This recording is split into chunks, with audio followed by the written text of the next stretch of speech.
Hello what's up guys. तो कैसे हैं आप सब। तो आज जो है सेट का हम दूसरा क्लास देखेंगे। जिन्होंने अभी तक सेट का पहला क्लास नहीं देखा है, लिंक डिस्क्रिप्शन में दिया हुआ है, जाकर के पहला क्लास देख लें, उसके बाद ये दूसरा क्लास समझेंगे आप।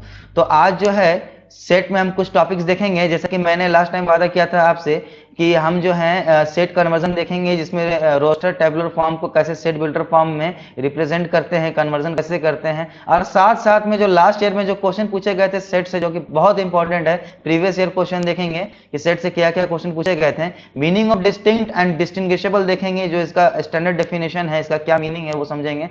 सम standard notation for some special sets देखेंगे कि सेट्स में कौन कौन से स्पेशल नोटेशंस यूज होते हैं। अगर आप ये नहीं समझेंगे तो आप सेट अच्छी तरीके से समझ नहीं पाएंगे कि नोटेशन क्या क्या यूज होते हैं। इसके बाद जैसे कि सेट कन्वर्जन तो मैंने कह ही दिया, और roster to set builder form में। उसके बाद टाइप्स ऑफ सेट देखेंगे विथ एग्जांपल, इसमें finite set and infinite set देखेंगे।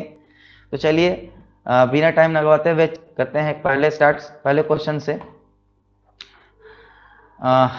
तो देखिए पहला जो क्वेश्चन है, जो लास्ट ईयर जो आया था कि choose the correct answer from the given alternatives.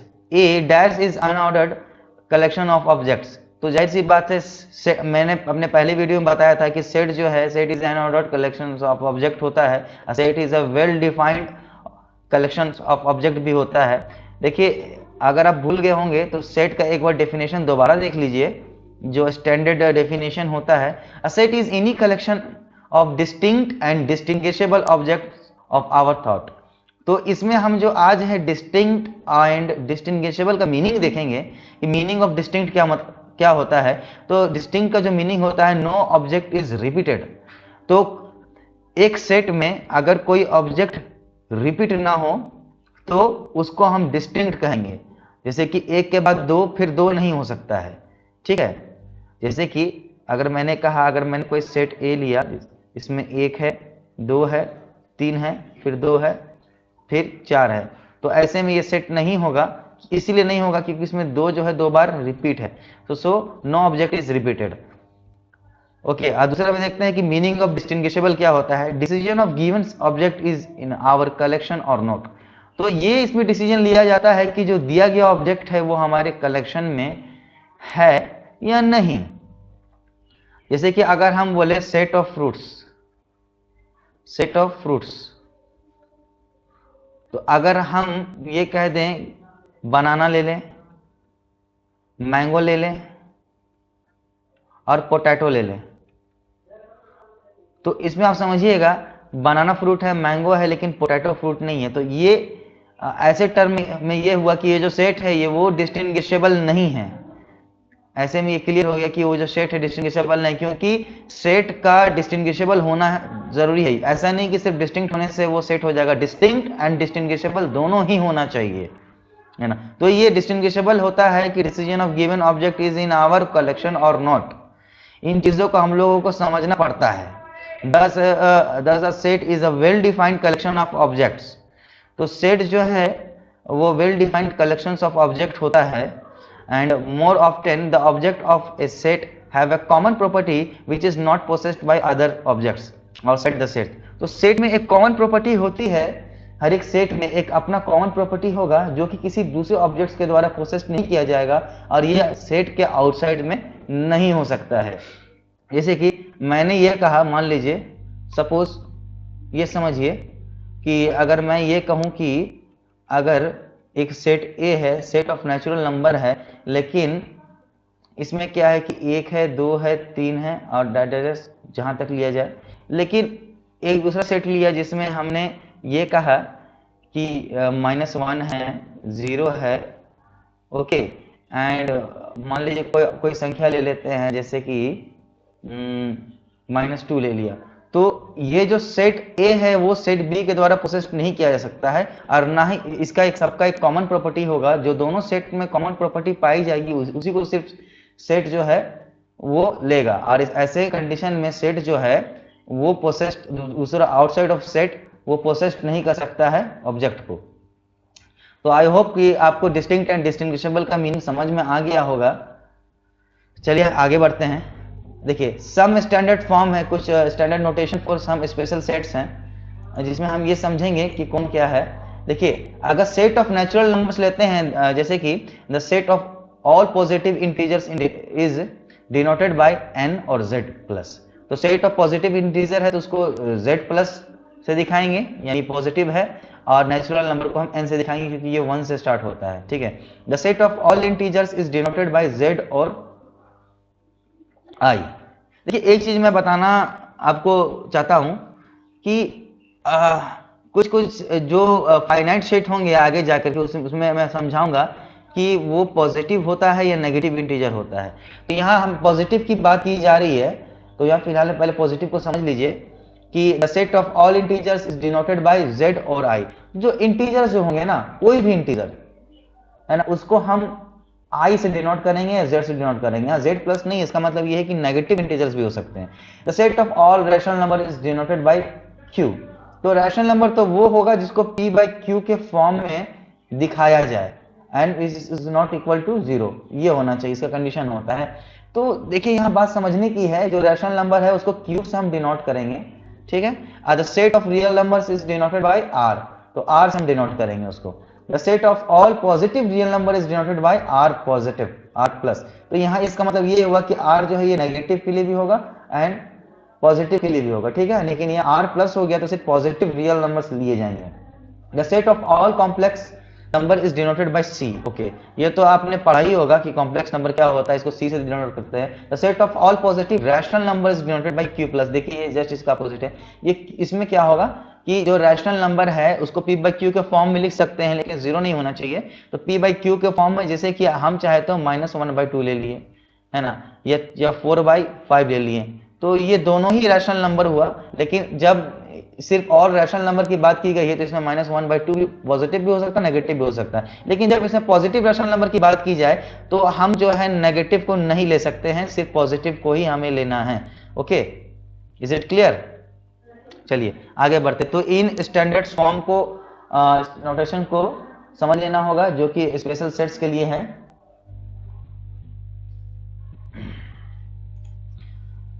Okay, चलिए आगे बढ़ते हैं।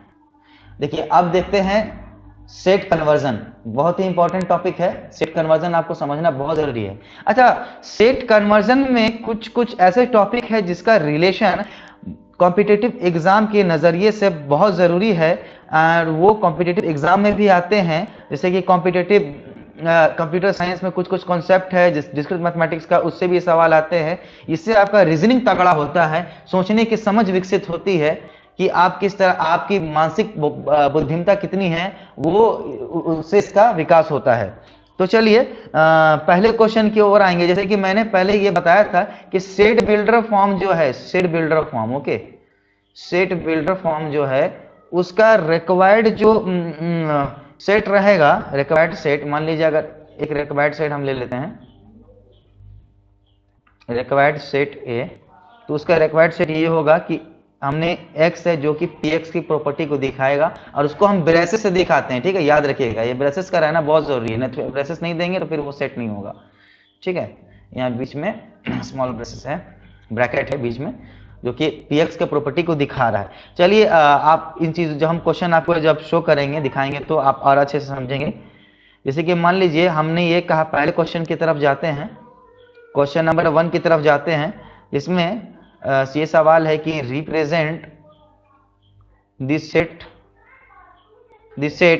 ए -3 -2 -1 0 1 2 3 ओके एंड 4। अब इसको क्या है, इसको किस में चेंज करना है? इन दी सेट बिल्डर फॉर्म में आपको चेंज करना है,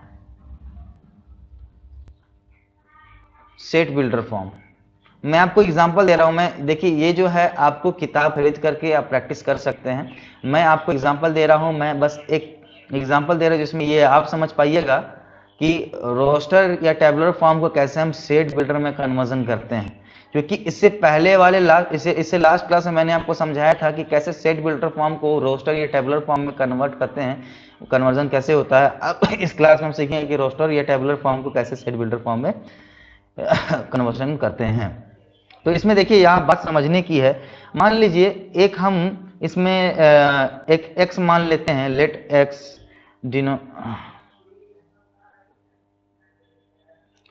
denoted as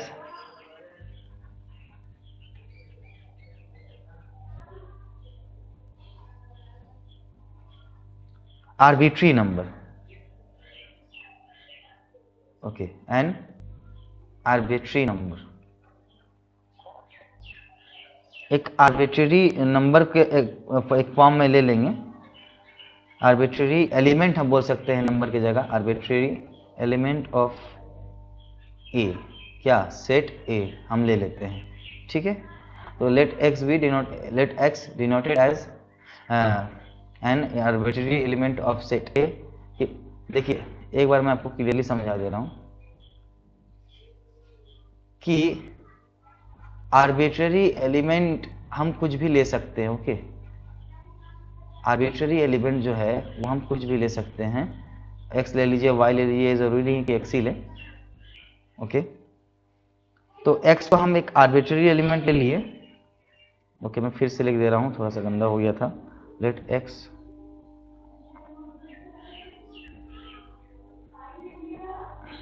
denote an arbitrary element of A, ठीक है, ये सेट ए का है। Then x can be, then अब क्या होगा, देन x can be any integer from. अब यहां समझना है कि जब हमने एक आर्बिट्ररी फॉर्म में x को ले लिया, एक आर्बिट्ररी एलिमेंट ले लिया, तो अब x का जो है प्रॉपर्टी है वो -3 से लेकर के 4 तक जाएगा, उसका रेंज, ठीक है। माइनस रेंज को हमें देखना है, तो 3 to 4। अब फाइनली हम इसको कैसे डिनोट कर देंगे, इसको हम डिनोट कर देंगे x ऑफ x। x जो है उसका एलिमेंट को दिखा रहा है, x is an integer, okay, N integer and, okay. किसी किसी किताबों में डबल एंड होता है, किसी में सिंगल एंड होता है, आप अपने हिसाब से, या नॉर्मली आप इसकी जगह एंड भी लिख सकते हैं, इंग्लिश में कोई भी चलेगा। तो ये -3 से ये स्टार्ट होगा, is less than equal to greater, 4 जो है वो ग्रेटर देन इक्वल टू -3 है, सॉरी x है यहाँ, एंड x से जो बड़ा है वो 4 है, ग्रेटर देन इक्वल टू 4। तो बात को समझिएगा कि ये -3 से स्टार्ट हुआ और इसका जो रेंज है 4 तक गया, समझ रहे हैं बात को। इसका जो है स्टार्टिंग है -3 जो से स्टार्ट हुआ x के फॉर्म में, एंड -4 तक गया हुआ है, ठीक है। -3 से स्टार्ट हुआ है और 4 तक गया हुआ है, क्योंकि इसमें -3 और 4 दिया हुआ है यहाँ पे। तो यह x is greater than equal to -3 and 4 is greater than equal to x, समझ रहे हैं, मतलब -3 से स्टार्ट हुआ और 4 में गया। अब देखिए, देखते हैं दूसरे एग्जांपल की तरफ, मुड़ते हैं। देखिए मान लीजिए अगर एक और क्वेश्चन है, दूसरा क्वेश्चन समझते हैं कि अगर ये रहता a का वैल्यू अगर 1/2, 2/3, 3/4, 4/5, 5/6 और 6/7 रहता, तो इसको हम क्या है, सेट बिल्डर फॉर्म में, ठीक है, सेट बिल्डर फॉर्म में कैसे चेंज करेंगे, ठीक है, कैसे चेंज करेंगे। देखिएगा इसमें आप एक गौर कीजिएगा, in every element of set A, set का जो एक एक एलिमेंट है ना, उसमें देखिएगा numerator is a natural number, numerator ए जो है वो 1 है, वो 1 से स्टार्ट हो रहा है, तो जाहिर सी बात है दो तो होगा नहीं नेचुरल नंबर स्टार्टिंग से, क्योंकि नेचुरल नंबर तो 1 से स्टार्ट होता है। एंड फ्रॉम 1 to 6, देखिएगा 1 से लेके 6 तक के बीच में, 1 से लेकर 6 तक, denominator is 1 more than the numerator. तो डिनोमिनेटर जो है, जो ये अंश हुआ, ये जो हर जो है डिनोमिनेटर, वो न्यूमरेटर से 1 ज्यादा है, ठीक है।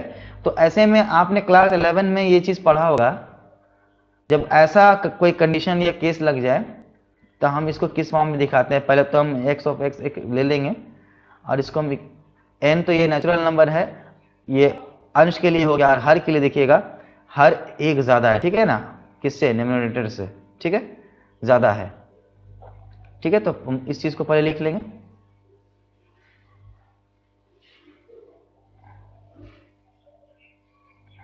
ओके, इस चीज़ को पहले लिख लेंगे। देन अब इसके बाद क्या करेंगे कि जो है एन, जो नेचुरल एन है वो बिलोंग कर रहा है नेचुरल नंबर को, ठीक है, तो उसको हम दिखा देंगे, जो कि जिसका रेंज हम लिखते हैं लास्ट में, जिसका रेंज जो है वो n is greater than equal to 1 है ना, और जो 6 is greater than equal to n. तो यही तो रेंज है ना, 1 से स्टार्ट हुआ है, 6 में खत्म हुआ है। ऊपर का देखेंगे, ठीक है, ऊपर का देखें, क्योंकि यहाँ n की बात किया, n का वैल्यू 1 से लेकर 6 तक है। ऐसा नहीं कि डिनोमिनेटर को लगा दिए है ना 7 तक, ऐसा नहीं करना है आपको, 1 से लेकर 6 तक के बीच का जो रेंज है उसको लिखना है, ठीक है। चलिए मुड़ते हैं तीसरे क्वेश्चन की ओर। अगर मैं ये आपको कहूँ कि एक और एग्जाम्पल देख लीजिए, अगर सवाल कुछ ऐसा रहता, -1 से स्टार्ट होता, 0 होता, 1 होता, 2 होता, 3 होता और इसका रेंज 8 तक है, ठीक है। तो मतलब इतना, देखिए रोस्टर फॉर्म जो होता है ना उसको लिखना थोड़ा सा, उसमें हम सभी एलिमेंट्स को लिखना इतना आसान नहीं होता है, क्योंकि प्रॉब्लम हो जाता है ऐसे कंडीशन में, ठीक है। सभी एलिमेंट्स को लिखना इतना आसान नहीं होता है, थोड़ा प्रॉब्लम हो जाता है एलिमेंट्स को, तो इन चीज़ों को समझिएगा पहले। तो ए का जो वैल्यू है, ए का जो वैल्यू है, अब देखेंगे कहाँ से स्टार्ट होता है, इसका रेंज कहाँ से स्टार्ट होता है। तो देखिएगा इसको हम बेसिकली अगर हम डिनोट करें सेट बिल्डर मेथड में, तो x of x is an integer, यहाँ तक तो क्लियर है, इंटीजर है, एंड इसका रेंज कहाँ से है, -1 से लेकर के greater than equal to x and x is greater than जो ये है 8 से, ठीक है। तो 8 जो है वो बड़ा है ना x से, तो ये देखिएगा, तो ये 8 तक लिया गया है, ठीक है। तो ये इसका रेंज शो कर रहा है, ठीक है। चौथे नंबर में जाएंगे और चौथा एग्जांपल देख लें हम। अगर मैं ये कहूँ कि 3 रहता, 6 रहता, 9 रहता और 12 रहता, तो क्या होता? देखिए यहाँ बात समझना है कि ये, इसको पहले संख्या को गौर कीजिए, रीजनिंग की तरह है। ये 3 का टेबल आपको नहीं लग रहा है? 3 का 3, 3 दूना 6, 3 1 2, 3 2 6, 3 3 9, 3 4 12। तो इस तरह से नहीं लग रहा है, तो ऐसे कंडीशन में क्या लगा देंगे हम? ऐसे कंडीशन में पहले देखिए ये लगेगा 3 इंटू एन का फॉर्म में हो जाएगा, जहाँ एन स्टार्ट होता है 1 से, ठीक है, 1 2 3 ऐसे चल जाएंगे। तो इसको उसी तरह हम इसको डिनोट करेंगे, उसी तरह हम इसको डिनोट करेंगे, ओके। तो यहाँ क्या हो जाएगा, x of x is equal to 3n and n belongs to natural number, ठीक है। जैसे कि अगर यहाँ 1 होता तो 3 का 3, 2 होता तो 3 दूना 6, 3 होता तो 9 और 4 होता तो 12। यहाँ तक क्लियर है ना? यहाँ तक क्लियर है ना? तो ये इसका एक साधारण सा। अब देखिए, अब इसमें हम, अब सवाल ये उठता है कि इसमें हमने इस तरह का रेंज क्यों नहीं सेट किया, क्योंकि हमें पता नहीं है ना। यहाँ देखिए, एक मिनट, यहाँ जो है और जाएगा, यहाँ से डॉट डॉट होगा, ठीक है। देखिए एक बार मैं समझा दे रहा हूँ, ये सिर्फ इतना ही नहीं है, ठीक है, ये सिर्फ इतना ही नहीं, इसके और आगे है, ठीक है।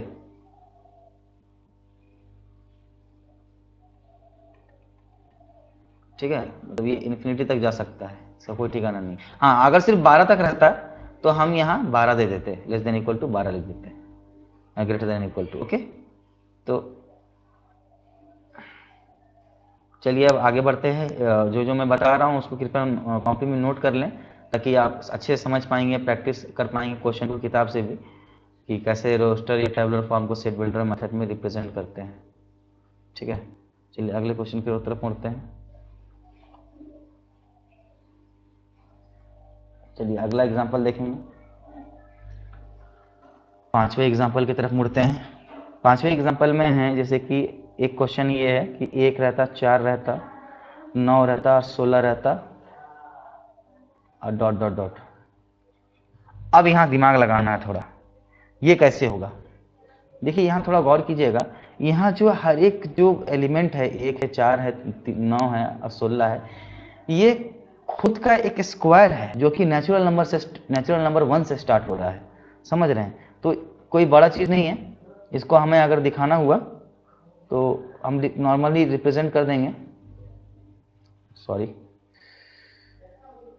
नॉर्मली रिप्रेजेंट हम कर देंगे इसको सेट बिल्डर मेथड में कि नेचुरल नंबर का स्क्वायर है जिसमें n बिलोंग्स कर रहा है n2, मतलब नेचुरल नंबर, बस इतना ही करना है, इससे ज़्यादा कुछ नहीं करना है। क्योंकि देखिए नेचुरल नंबर का अगर यहाँ स्क्वायर है, अगर मान लीजिए Pn में अगर हम P1 पुट करें, ठीक है, तो 1 का स्क्वायर 1 ही होगा, 2 का स्क्वायर क्या होगा 4 होगा, 3 का स्क्वायर क्या होगा 9 और 4 का स्क्वायर क्या होगा 16 होगा। ठीक है, क्लियर है यहाँ तक,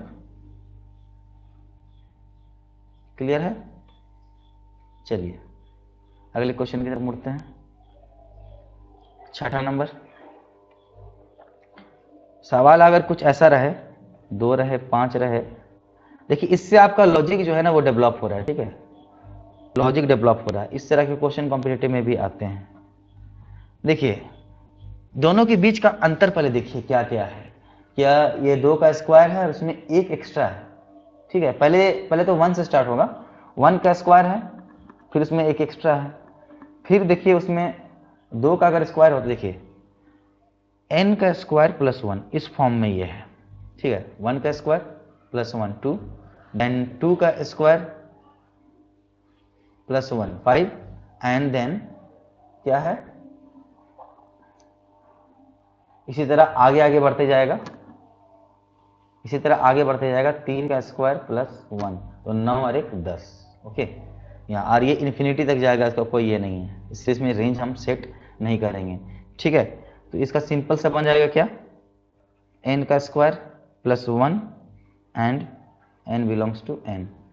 इसमें हम रेंज सेट नहीं करेंगे पहले क्वेश्चन की तरह, जैसे कि हमने यहाँ सेट किया था, क्योंकि इसमें फिक्स पॉइंट दिया हुआ 6 से 7, तो यहाँ आगे उसका ये इनफाइनाइट सेट नहीं है, ये तो फाइनाइट सेट है, और यहाँ हमें देखने को मिल रहा है कि ये सभी इनफाइनाइट सेट हमें देखने को मिल रहे हैं। आगे हम समझाएंगे आपको कि इनफाइनाइट सेट क्या होता है। चलिए आगे थोड़ा बढ़ते हैं 7वें नंबर में, कि अगर मैं ये कहता हूं कि अगले स्लाइड में पहले देख लेते हैं, अगले एग्जांपल की तरफ देखते हैं 7वें नंबर क्वेश्चन में। ठीक है, ये लास्ट क्वेश्चन है, देखिए ज़रा, इसके बाद हम अगले टॉपिक की ओर बढ़ेंगे। अगर D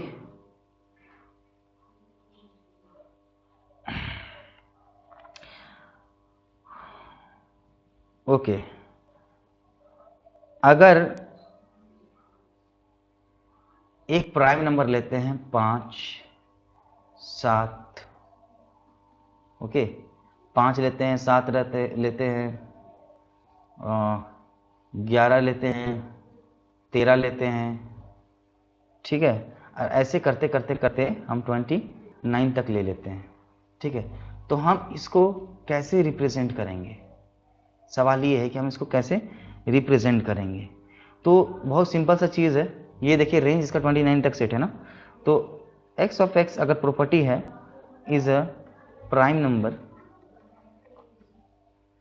number and 5 is less than equal to x is greater than equal to 5 and ये 29 तक ये इसका रेंज सेट है, तो ऐसे में ये हो गया, ऐसे में इस तरह से ये बनेगा। ठीक है, अगले क्वेश्चन की तरफ मुड़ते हैं, अगले टॉपिक की तरफ मुड़ते हैं। देखिए टाइप्स ऑफ हम सेट देखेंगे कि सेट के क्या क्या टाइप्स रहते हैं। लास्ट एग्जाम में ये क्वेश्चन आया था, explain different types of set, ये 5 नंबर का क्वेश्चन आया था। हालांकि इसमें हम सिर्फ फाइनाइट एंड इनफाइनाइट सेट को देख रहे हैं, हम और भी आगे null set, empty set, power set, super set देखेंगे, और यहाँ तक ये भी देखेंगे कि इनफाइनाइट सेट के कितने टाइप होते हैं, काउंटेबल एंड अनकाउंटेबल के बारे में पढ़ेंगे। फिलहाल में ये लास्ट ईयर क्वेश्चन आया था, explain different types of set, जो कि 5 नंबर का सवाल था।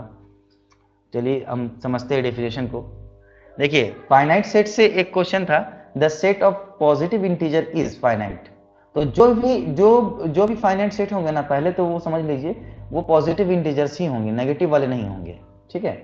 अच्छा, डेफिनेशन क्या है, standard definition, the set contains specific और finite and countable numbers of element is called finite set. तो कोई भी एक ऐसा स्पेसिफिक या फाइनाइट एंड काउंटेबल नंबर होना चाहिए, एक ऐसा एलिमेंट होना चाहिए, उसे हम फाइनाइट सेट कहते हैं। फाइनाइट सेट वही होगा जो कि फाइनाइट एंड काउंटेबल नंबर्स उस एलिमेंट में, उस सेट में कंटेन करे। जैसे कि एग्जांपल के तौर पे a set of natural number less than 7, तो 1 2 3 4 5 6 होगा, तो ये एक फिक्स्ड है। और दूसरा चीज है कि एक फाइनाइट हो गया और ये काउंटेबल, इसको गिना जा सकता है, ठीक है।